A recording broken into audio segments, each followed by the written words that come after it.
एक अजून झालं, काही अजून ठिकाणी झाली असतील, ह्या ज्या FIRs आहेत त्या मागे घेणं गरजेचं. मात्र तुम्ही वेबसाईट डिलीट केली आणि आतापर्यंत त्याच्यावर किती ईमेल्स आलेले आहेत? ईमेल्स त्याच्यावर यायला सुरू झालेले आहेत. अनेक विद्यार्थ्यांनी काय होतं की काही लोक Instagramवर टॅग करतात, काही लोक मला ईमेल पाठवतात, पण आम्ही त्याचं संकलन एकाच ईमेल ID वर करण्याचं विनंती करत आहोत. शिवसेना UBT@gmail.com हे मी माझ्या सोशल मीडियावर पण टाकलेलं आहे आणि हे मागच्याच आठवड्यात आम्ही टाकलं होतं. सोशल मीडियाचा वापर मुलांनी केला, त्याच्यावरती व्यक्त झाले, पण जे रील्स करतात त्यांच्यावर जर गुन्हा दाखल होणार असेल तर हा कुठे वेगळी सेन्सरशिप पण करण्याचा प्रयत्न निश्चितपणे. म्हणजे आज ह्यांच्यावर बसते, उद्या तुमच्यावर बसणार आहे. कुठच्याही लोकशाहीमध्ये अशी सेन्सरशिप येत नाही. तुम्ही जगात कुठेही बघा, कुठचंही मोठं आंदोलन झालं, कुठच्याही राष्ट्राध्यक्षाच्या विरोधात झालं, अगदी USA मध्ये ट्रम्पच्या पण विरोधात झालं, तरी कुठेही असं लाठीचार्ज होत नाही किंवा एवढं सेन्सरशिप होत नाही.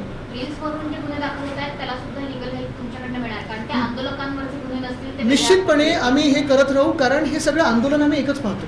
आणि ह्याच्यात मी पुन्हा एकदा सगळ्यांना अपील करत आहे की जर तुम्हाला नोटीस आल्या, मग मेटाकडून किंवा कोणाकडून, हे अपील करणं गरजेचं आहे. हे बेसिक ह्युमन राईट आहे तुम्ही व्यक्त होण्याचं. ज्या पोलिसांनी लाठीचार्ज केलं, मारहाण केलं, महिलांचा देखील मागे त्यांच्यावर कुठल्याही प्रकारचा गुन्हा ते आम्ही परस्यू करणार आहोत. बघा काय असतं की पोलीस फोर्सची बाजू आम्ही सगळ्यात जास्ती घेत आहोत, हाऊसमध्ये असेल किंवा बाहेर असेल. मग पोलीस हाऊसिंगपासून त्यांचे बाकीचे जे प्रश्न असतील ते, पण त्या फोर्समध्ये काही 2-4 ठराविक लोकांनी ज्यांनी कुठेतरी जास्ती लाठीचार्ज केला किंवा अमानुष्य कोणाला मारलं, कोणाला काही भयानक प्रकार केले असतील तर ते आम्ही घेणार. जसं परवाची ती धमकी की 50 ग्रॅम तुमच्यावर चिटकवीन, आता पुढे हेच कारण कोणी त्याच्यातून वाचवलं गेलं ना. आणि असं जर तुम्ही तरुण मुलांचे पूर्ण करिअर बर्बाद करणं असेल तर आम्ही पण तुम्हाला सोडणार नाही. मग तुम्ही सरकारचे एजंट म्हणून वागू नका. CET परीक्षेसंदर्भात एक ऑडिओ क्लिप सुद्धा समोर येते. 13 लाख घेऊन, बरोबर ना. 13 लाख. म्हणजे बूथ कॅप्चरिंग सारखं ते आता काय सेंटर कॅप्चरिंग हे भाजपकडूनच शिकावं. पण मुख्य गोष्ट हीच आहे, आज मुख्यमंत्री काय बोलतात, बोलणार की नाही बोलणार. घोटाळा असेल तर बोलणार नाहीत, हे मी तुम्हाला लिहून देतो. ते म्हणतात की स्वायत्त संस्था आहे, CET सेल त्याच्यावर. जसं NTAचं होतं, NTAचं पण त्यांनी तेच कारण दिलं होतं. म्हणजे मुख्यमंत्री याच्यात सामील आहेत का, मुख्यमंत्र्यांचा बचाव करतात का, मुख्यमंत्र्यांना एवढ्या लाख तरुणांचे करिअर बर्बाद करायचे आहेत का, की मुख्यमंत्री त्या 3-4 भाजपच्या पोरांचे जे ते बरोबर HEC मध्ये कमी आणि पर्सेंटाईलमध्ये वरती त्यांची बाजू घेतात, हे मुख्यमंत्र्यांनी सांगावं. तुम्ही म्हणता की प्रवेश प्रक्रिया सुरू उद्यापासून होणार आहे. नाही, हेच झालं ना की प्रवेश प्रक्रिया जर उद्यापासून सुरू झाली तर मग मुख्यमंत्री बोलते आता काय, आता प्रवेश प्रक्रिया सुरू झाली, आता आम्ही काही करू शकत नाही. म्हणजे ही 3-4 जी चिटिंग करून जर आली असतील, जर नसतील तर चांगले आनंद आहे, पण त्याच्यावर पण मुख्यमंत्र्यांकडून स्पष्टीकरण यावं, कारण मुख्यमंत्र्यांना आकडे बरोबर जमतात. आणि ते जेन झी यांनी जे आंदोलन पुकारलं त्याच्यावरती आता त्यांच्यावर अनेक जण टीका करतायत. विश्वास तावरे पाटील असं म्हणतायत की या पिढीला काही बोलून ते काही समजत नाही. मला वाटतं काही आउटडेटेड मानसिकता जी असते ना, ती ह्या लोकांवर टीका करत असते.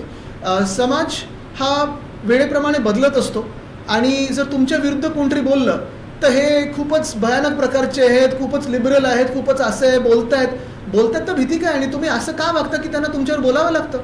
आणि नागपूरमध्ये पण तो लाठीचार्ज आणि त्या अपूर्वाला कोणी उचललं ह्याच्यावर पण आम्ही कोर्टात काय पूर्ण जिथे जागतिक पातळीवर कुठे फॉलोअप करायचं असेल तर करू, पण महिलांना असं लाठीचार्ज कुठे होत असेल आणि असं फरफटून नेत असेल तेही सनसेट नंतर ते आम्ही सहन करणार नाही.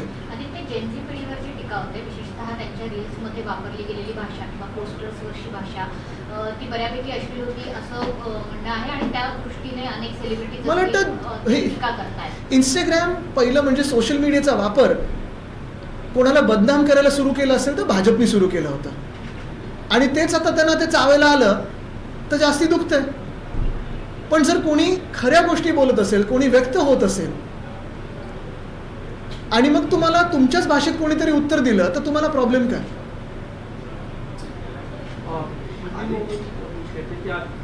पहले ही क्योंकि पूरी मामले की हियरिंग चीफ जस्टिस के पास हो रही सुप्रीम कोर्ट में, उन्होंने कहा कि पूरे मामले में अभी पूछा नहीं आज व्हाट इज द अर्जेंसी जी, अभी वही थोड़ा लीव दे. इस पूरे मामले में क्या कि जितने मामले दर्ज हुए हैं, अगर किसी भी विद्यार्थी का अगर पूरा बैकग्राउंड किसी अगर मामले में लिप्त नहीं है उसको तुरंत छोड़ा जाए, और जितने भी CCTV फुटेज है सबको संरक्षित किया जाए ताकि पता चले कि क्या हुआ था पूरे मामले को. बड़ी बात CGI ने कही है, सबको निर्देश जारी किया, इस बारे में कैसे देखते हैं? बिल्कुल, बात यही है, बात स्पष्ट है. पिछले 10 दिनों में 12 दिनों में आपने देखा होगा कि पूरे देश में एक आंदोलन ने देश को जागरूक कर दिया है. जो इस्तीफा मांग रहे थे धर्मेंद्र प्रधान का, मंत्री प्रधान से लेकर प्रधानमंत्री तक बातें सबकी निकल आई है. फिर उसमें इथेनॉल की बात हो, चंदा चोरी की बात हो, हर एक विषय पे लोगों ने अपनी अपनी जो राय है वो व्यक्त की है। सबसे अहम बात यही होती है कि इस आंदोलन में दिल्ली से लेके हर जगह, हर गली तक जो आंदोलन हुए, बहुत सारे आंदोलन पीसफुल थे। हिंसा जो हुई वो सरकार से हुई, लाठीचार्ज जो हुआ वो सरकार से हुआ। उन लाठियों में जंग लगे हुए कीले भी थे। किसी ने इलेक्ट्रिक शॉक का इस्तेमाल किया, कभी इलेक्ट्रीफाइड वो के बैरिकेड इस्तेमाल किए, कभी AK-47 का इस्तेमाल हुआ। ये सारी बातें आप ही के माध्यम से और इंटरनेशनल मीडिया के माध्यम से और सोशल मीडिया के माध्यम से हमने देखी है, महसूस की है, क्योंकि हमने भी वही लाठी काठी देखी है सामने। जेन ज़ी ने देखी है, जेन अल्फा ने देखी है, जो सिर्फ अपनी भूमिका स्पष्ट करना चाहती थी कि जिन्होंने भी नीट के पेपर का स्कैम किया है उसको सजा हो और मंत्री से हमें इस्तीफा चाहिए, अकाउंटेबिलिटी चाहिए। हमने तब भी कहा था, आज भी कह रहे हैं कि महाराष्ट्र में जिस पे भी इस आंदोलन में FIR दर्ज हुए हो, नोटिस गए हो, डिटेंशन हुआ हो, इलीगल डिटेंशन हुआ हो, हमें शिवसेना ubt@gmail.com पे ईमेल करें। हम उसकी सहायता करेंगे, उसकी मदद करेंगे और फ्री ऑफ कॉस्ट करेंगे, क्योंकि ये आंदोलन युवाओं के लिए था, ये आंदोलन देश के लिए था। इसमें किसी ने ना पक्ष का भेदभाव देखा, ना जाति का देखा, ना धर्म का देखा, ना कोई भी आइडियोलॉजी देखी। ये तिरंगा का आंदोलन था, ये देश के लिए आंदोलन था।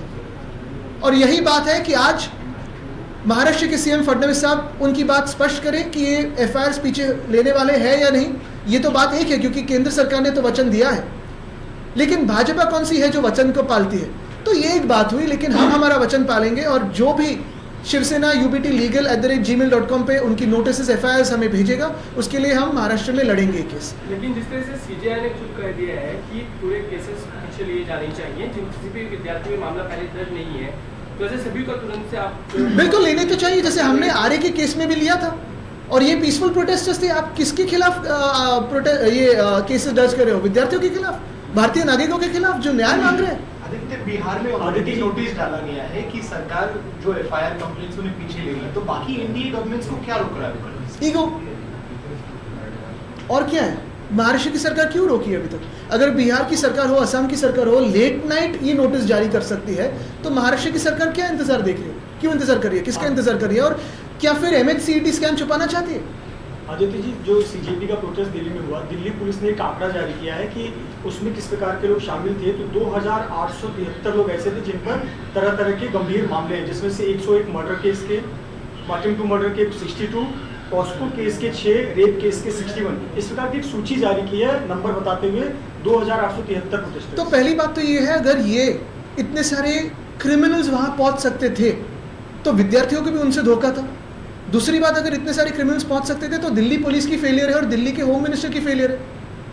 तीसरी बात, अगर इतने सारे एंटी सोशल एलिमेंट्स बाहर घूम रहे हैं तो भाजपा में ले लो, साफ सुथरे हो जाएंगे।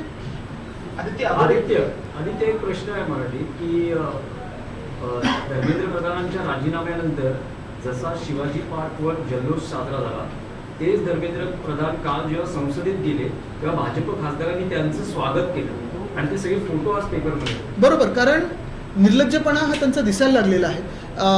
काल स्वागत करण्यासाठी कुठचं काही वर्ल्ड कप जिंकून आले नव्हते, त्यांना राजीनामा द्यावा लागला। विद्यार्थ्यांनी त्यांचा राजीनामा घेतला, देशाच्या तरुणांनी आंदोलन करून, लाठीकाठी खाऊन, पेलेट गन्सच्या समोर जाऊन त्यांनी राजीनामा त्यांचा घेतलाय।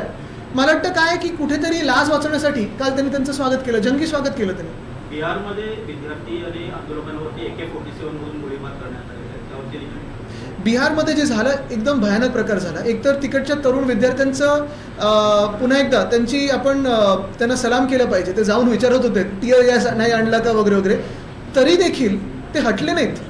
पण तुम्ही पाहिलं असेल AK-47 कुठच्या परिस्थितीत वापरलं जातं? एखाद्या टेररिस्टला फेस करताना आपण वापरतो। आणि जर हे